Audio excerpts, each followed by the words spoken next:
देवराज इंद्र को जब पता चला कि चक्रवर्ती सम्राट विक्रमादित्य के छोटे भाई आज पाठ छोड़कर तपस्या हेतु जंगल चले गए हैं, तब देवराज इंद्र ने राज्य में सुरक्षा बनाए रखने हेतु एक देव को भेजा। जब चक्रवर्ती सम्राट विक्रमादित्य को पता चला, तब वे वापस अपनी राजधानी की ओर वापस चल पड़े। सम्राट विक्रमादित्य अपनी राजधानी पहुंचे तब आधी रात हो चुकी थी। जिन देव को देवराज इंद्र ने भेजा था, उन्होंने सम्राट विक्रमादित्य को प्रवेश करने से रोक दिया। देव ने उनसे पूछा, तुम कौन हो? तब सम्राट विक्रमादित्य ने कहा, मैं इस भूमि का सम्राट विक्रम हूं। यह मेरी राजधानी है। तुम मुझे रोकने वाले कौन होते हो? तुम अपना परिचय दो। यह सुनकर देव बोले, मुझे देवराज इंद्र ने इस नगर की सुरक्षा के लिए भेजा है। मैंने सुना है सम्राट विक्रमादित्य बड़े ही शक्तिशाली और समर्थ योद्धा है। मुझसे युद्ध करो और यह सिद्ध करो कि तुम ही सच्चे सम्राट विक्रमादित्य हो। दोनों के बीच भयंकर युद्ध हुआ। युद्ध में परास्त होने के बाद देव ने सम्राट विक्रमादित्य से कहा, अब मुझे विश्वास हो गया है, आप ही सम्राट विक्रमादित्य हैं। देव ने कहा, हे राजन, जब आपका जन्म हो रहा था, उस समय एक ही नगर एवं नक्षत्र में 3 मनुष्यों का जन्म हुआ था, जिनमें से आपने राजा के घर में जन्म लिया, दूसरे ने तेली और तीसरे ने एक कुम्हार के घर में जन्म लिया। कुम्हार ने साधना से स्वयं को सिद्ध कर लिया है। उसने तेली को मारकर पिशाच बना रखा है। कुम्हार ने तेली के शव को शमशान में सिरस के पेड़ से लटका रखा है। वह आपको भी मारने आएगा, आप सावधान रहिए। यह सब कहकर देव वापस अपने लोक को चले गए। सम्राट को वापस आए देख प्रजा में आनंद की लहर दौड़ गई। उत्सव मनाया जाने लगा। कुछ समय पश्चात एक साधु सम्राट के दरबार में आया। उसने सम्राट को प्रणाम कर एक फल दिया और फिर वहां से चला गया। सम्राट को आशंका हुई कि देव ने जिस आदमी के बारे में बताया था, हो सकता है यह साधु वही तेली हो। सोच विचार कर उन्होंने उस फल को नहीं खाया और भंडारी को दे दिया। साधु रोजाना आता और सम्राट को एक फल दे जाता। सम्राट उस फल को भंडारी को दे दिया करते। एक दिन सम्राट घोड़ों का जायजा ले रहे थे, तभी वह साधु वहीं पहुंच गया और उसने फिर से राजा को फल दिया। सम्राट के हाथ से वह फल छूटकर नीचे गिर गया और फल में से एक लाल रंग का हीरा निकला, जिसकी चमक से सबकी आंखें फटी की फटी रह गईं। साधु के जाने के बाद राजा ने भंडारी को फल मंगवाए और सबको खोलकर देखने पर सबसे एक एक लाल हीरा निकला। तब सम्राट ने जौहरी को बुलवाकर हीरों के परीक्षण करवाए। इससे पता चला एक एक लाल हीरे छोटे मोटे राज्य के बराबर मूल्य के हैं। आश्चर्यचकित सम्राट ने साधु को बुलाने का आदेश दिया। एकांत में सम्राट ने साधु से पूछा कि आप इतने अमूल्य हीरे कहां से लाते हैं? तब योगी ने उत्तर देते हुए कहा, महाराज, ये रत्न मैं अपनी सिद्धियों से प्राप्त करता हूं। साधु ने कहा, गोदावरी नदी के किनारे स्मशान में मैं एक साधना सिद्ध कर रहा हूं। उसके सिद्ध हो जाने पर मेरे मनोरथ पूरे हो जाएंगे। इसके लिए आपकी मदद चाहिए। यदि मैं आपको पहले ही यह बता देता तो शायद आप मेरी बात बिना पूरा सुने ही मुझे भगा देते। इसीलिए मैंने यह तरीका अपनाया। साधना की अंतिम रात्रि पर मेरे सिद्ध स्थान पर अकेले आकर मेरी सहायता कीजिए। राजन, इससे अधिक मैं अभी आपको बताने में असमर्थ हूं। सब समझ रहे थे। उन्होंने साधु को उत्तर देते हुए कहा, अच्छी बात है, साधना के अंतिम दिन सूचित कीजिएगा। मैं आपकी सहायता हेतु अकेला ही आऊंगा। कुछ दिन उपरांत अमावस्या की रात्रि आ गई। अमावस्या की आधी रात को राजा साधु के पास पहुंचे। थोड़ी देर बैठने के बाद सम्राट ने साधु से पूछा, योगी जी, मैं आपकी क्या सहायता कर सकता हूं? साधु ने कहा, राजन, यहां से दक्षिण दिशा में 2 कोस दूर शमशान में एक सिरस का पेड़ है। उस पर एक शव लटका हुआ है। आप उसे मेरे पास लेते आइए। राजा उस शव को लाने शमशान के मध्य में चले गए। जब शमशान पहुंचे तो उस रात्रि वहां बहुत अंधेरा था और बारिश हो रही थी। वहां डरावनी आवाजें आ रही थीं। सांप बिच्छू पैर पर चढ़ रहे थे। जंगली जानवरों की भयावह आवाजें आ रही थीं। अघोरी शवों को खा रहे थे, पर इन्हें क्या पता था कि वह कोई मामूली मानव नहीं, सम्राट विक्रमादित्य है। बिना किसी भय, बिना किसी डर के सम्राट विक्रमादित्य आगे बढ़ते गए। ना शेर की दहाड़ का डर, ना हाथी के चिढ़ने का डर। बेधड़क बेखौफ राजा विक्रमादित्य सिरस के पेड़ के पास पहुंच गए। पेड़ की जड़ से ऊपर तक उस पूरे पेड़ में आग लगी हुई थी और पेड़ पर रस्सी से बंधा एक शव लटक रहा था। सम्राट ने अपनी तलवार से उस रस्सी को काटकर नीचे गिरा दिया। गिरते ही शव दहाड़े मारकर रोने लगा। तब राजा ने पूछा, तू कौन है? राजा के पूछते ही वह शव दहाड़े मारकर हंसने लगा और वापस जाकर पेड़ पर लटक गया। विक्रमादित्य पूरे खेल को समझ रहे थे। उन्होंने फिर से तलवार से रस्सी को काटकर शव को नीचे गिरा दिया। इस बार उन्होंने अपने हाथों में जकड़कर उससे पूछा, तू कौन है? इस पर उस शव ने कोई उत्तर नहीं दिया। तब सम्राट विक्रमादित्य ने उसे चादर से बांध दिया और फिर उसे लेकर चल पड़े। रास्ते में शव ने कहा, मैं बैताल हूं, तू कौन है और मुझे कहां ले जा रहा है? सम्राट विक्रमादित्य ने कहा, मैं इस भूमि का चक्रवर्ती सम्राट विक्रमादित्य हूं। मैं तुझे उस साधु के पास लेकर जा रहा हूं जिसने मुझे तुझे यहां से ले जाने की विनती की है। तब बेताल ने कहा, तेरे साथ चलने की मेरी दो शर्तें हैं। पहली, रास्ते में तू कुछ भी नहीं कहेगा। यदि तूने एक शब्द भी कहा तो मैं लौटकर पेड़ पर जा लटक। दूसरी, मैं तुझे कहानी सुनाऊंगा। सम्राट विक्रमादित्य ने इशारे में उसकी बात का समर्थन किया। सम्राट उसे उठाकर ले जा रहे थे और बेताल ने राजा को कहानी सुनाना शुरू किया। बेताल ने कहा, सुनो राजन, काशी में प्रताप मुकुट नाम का राजा राज करता था। उसके वज्र मुकुट नाम का एक बेटा था। एक दिन राजकुमार दीवान के लड़के को साथ लेकर शिकार खेलने जंगल गया। घूमते घूमते उन्हें तालाब दिखा। दोनों मित्र वहां रुक गए और तालाब के पानी में हाथ हाथ मुंह धोकर ऊपर महादेव के मंदिर दर्शन के लिए गए।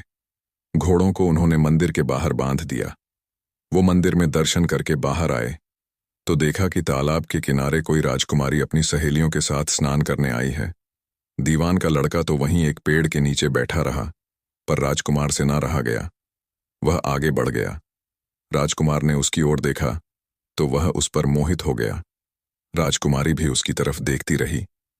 फिर राजकुमारी ने जुड़े में से कमल का फूल निकाला, कान से लगाया, दांत से कुतरा, पैर के नीचे दबाया और फिर छाती से लगा अपनी सखियों के साथ चली गई।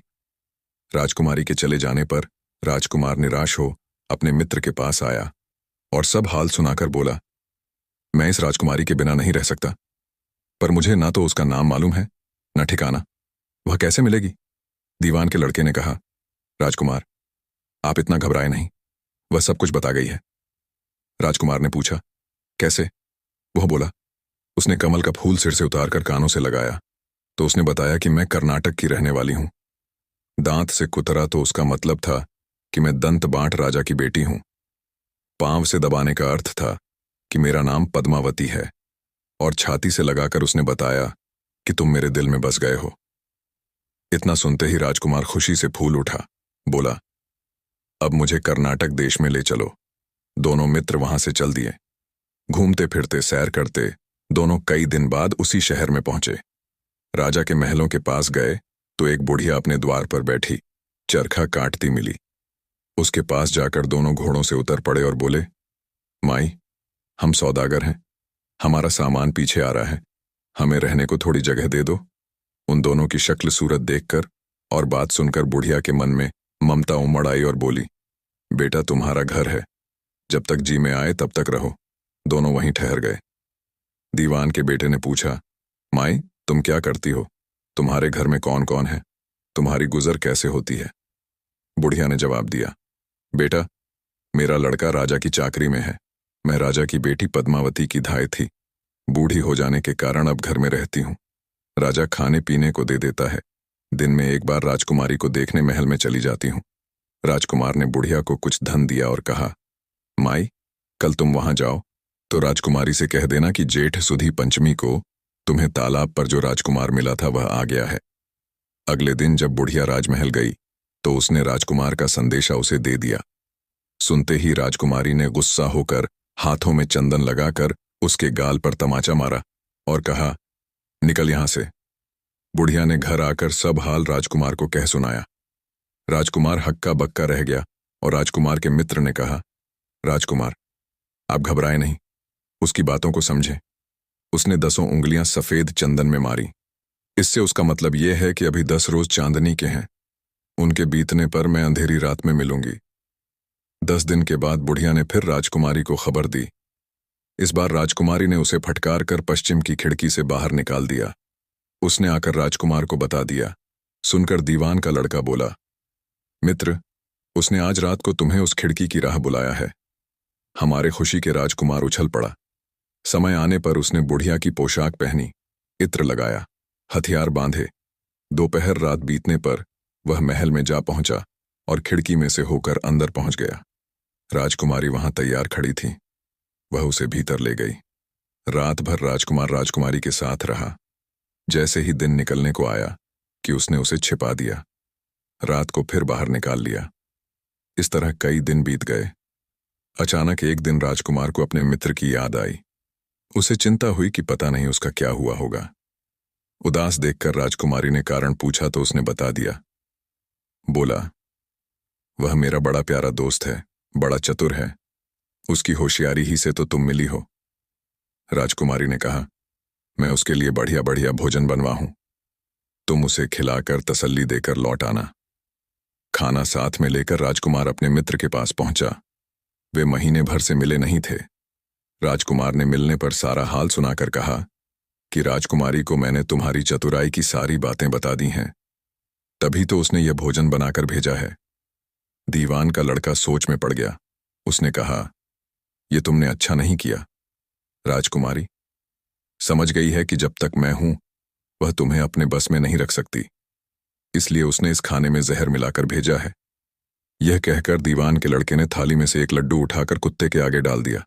खाते ही कुत्ता मर गया। राजकुमार के क्रोध की सीमा ना रही। राजकुमार ने कहा, ऐसी स्त्री से भगवान बचाए, मैं अब उसके पास नहीं जाऊंगा। दीवान का बेटा बोला, नहीं, अब ऐसा उपाय करना चाहिए जिससे हम उसे घर ले चलें। आज रात को तुम वहां जाओ। जब राजकुमारी सो जाए तो उसकी बाईं जांघ पर त्रिशूल का निशान बनाकर उसके गहने लेकर चले आना। राजकुमार ने ऐसा ही किया। उसके आने पर दीवान का बेटा उसे साथ लेकर योगी का भेष बना, मरघट में जा बैठा और राजकुमार से कहा कि तुम ये गहने लेकर बाजार में बेच आओ। कोई पकड़े तो कह देना कि मेरे गुरु के पास चलो और उसे यहां ले आना। राजकुमार गहने लेकर शहर गया और महल के पास एक सुनार को उन्हें दिखाया। गहने देखते ही सुनार ने उन्हें पहचान लिया और कोतवाल के पास ले गया। कोतवाल ने पूछा तो उसने कह दिया कि ये मेरे गुरु ने मुझे दिए हैं। गुरु को भी पकड़वा लिया गया। सब राजा के सामने पहुंचे। राजा ने पूछा, योगी महाराज, ये गहने आपको कहां से मिले? योगी बने।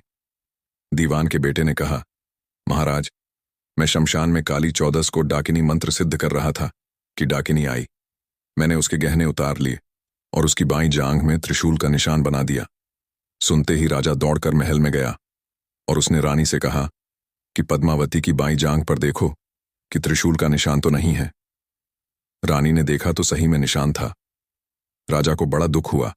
बाहर आकर वह योगी को एक ओर ले जाकर बोला, महाराज, धर्मशास्त्र में खोटी स्त्रियों के लिए क्या दंड है? योगी ने जवाब दिया, राजन, ब्राह्मण गौस्त्री लड़का और अपने आसरे में रहने वाले से कोई खोटा काम हो जाए तो उसे देश निकाला दे देना चाहिए। यह सुनकर राजा ने पद्मावती को डोली में बिठाकर जंगल में छुड़वा दिया। राजकुमार और दीवान का बेटा ताक में बैठे ही थे। राजकुमारी को अकेली पाकर साथ ले अपने नगर में लौट आए और आनंद से रहने लगे। इतनी बात सुनाकर बेताल बोला, राजन, यह बताओ कि पाप किसको लगा है? राजा ने कहा, पाप तो राजा को लगा। दीवान के बेटे ने अपने स्वामी का काम किया। कोतवाल ने राजा का कहना माना और राजकुमार ने अपना मनोरथ सिद्ध किया। राजा ने पाप किया, जो बिना विचारे उसे देश निकाला, दे दिया। विक्रमादित्य ने इतना कहा ही था कि बेताल फिर उसी पेड़ पर जा लटका। आगे क्या हुआ जानने के लिए चैनल को सब्सक्राइब जरूर करें। हेलो दोस्तों, हम आपके लिए लाए हैं एक नई कहानी। इतिहास की सबसे खूबसूरत महिला आम्रपाली, जिसकी सुंदरता से ही गांव के सभी पुरुष उसके दीवाने हो जाते। वह जिस भी गली से जाती एक सुंदरता की लहर छोड़ जाती। यह कहानी देखने के लिए हमारे चैनल पर क्लिक करें और इतिहास की सबसे खूबसूरत महिला वाली वीडियो देखें। मिलते हैं फिर एक नई कहानी के साथ।